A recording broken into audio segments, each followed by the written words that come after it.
All right, Andre. Okay, so we're gonna stick with the theme. We're gonna get do an escape. In judo, you can be pinned.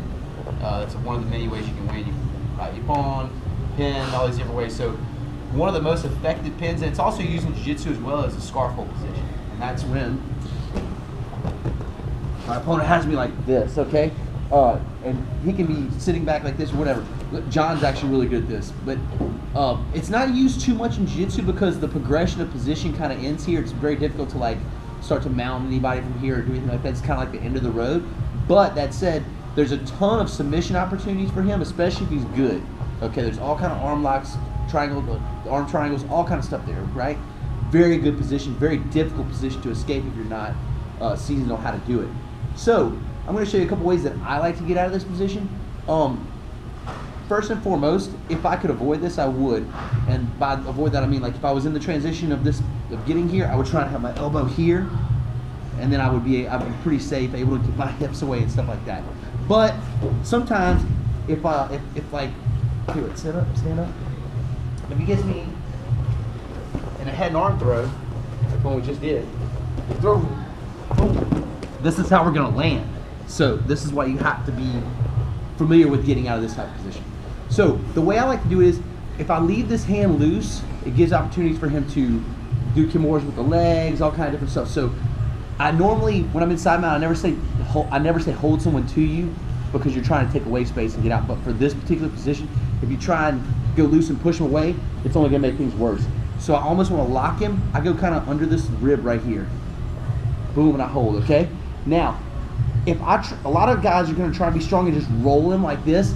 I can't do that, I'm not strong enough, okay? So what I like to do is, I like to change the weight right now is all on my back, okay? So I want to put it all on my shoulders, and I'm going to transition from one shoulder to the other shoulder. So it's going to be like this. Just like so, okay?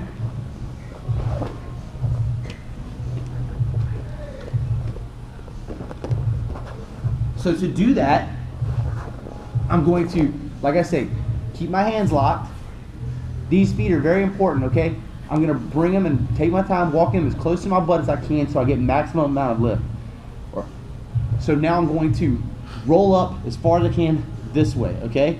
I wanna get him off his butt and his head on the ground if I could possibly do so, okay? So from here, I bring my foot out, I bridge, okay? From here, I don't wanna go back here and try and roll it because you're back to the same spot you were, okay?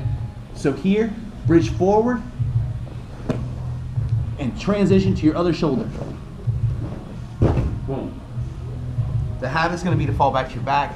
It's very difficult. It's not an easy position to get out of. It's very difficult. One more time with this one. Here, I'm going to rotate out. So see, my body doesn't stay here. It goes this way. I'm going to bridge here, nice and strong, and rotate to my other shoulder. Just like that. So without a partner, it's gonna look like this. Here, and then I don't let my back go back down. I just roll from shoulder to shoulder, okay? One other way to get out of here, we'll practice both of them.